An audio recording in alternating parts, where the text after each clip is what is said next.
So we see every day that we are being sold out. We saw Kristi Noem at the Antifa roundtable claim to have the founder of Antifa's girlfriend. So they captured a vampire? Because first of all, while Antifa is there are no group that I know of called Antifa, not one. There are plenty of anti-fascist activists, but anti-fascism is an idea, right? Kind of like, oh, I don't know, say Christianity. It's an idea. And going back over 100 years. So if you got the founder's girlfriend, did you capture a vampire? Touche. Okay. I have pictures of the right-wing commentator who spoke to President Trump, Katie Davenport. Katie has claimed to have a black eye. Okay. And if you don't mind, this is a picture of Katie leaving the White House. Okay. With Andy No, you can see that they've left the White House because of her certificate. Okay.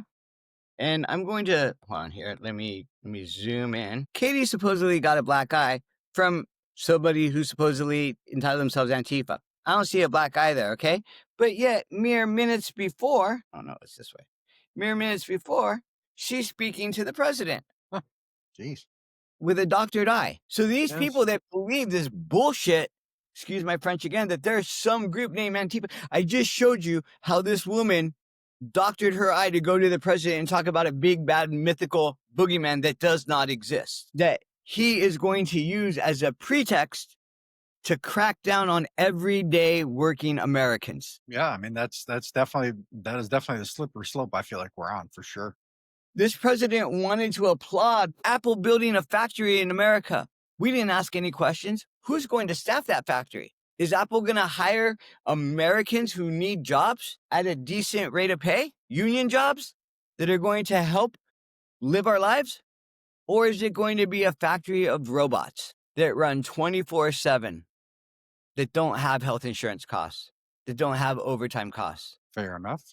I mean, from my perspective, I'm totally for any company building a factory here. To be fair, I'm from Detroit. I've seen what it's like to see your country gutted.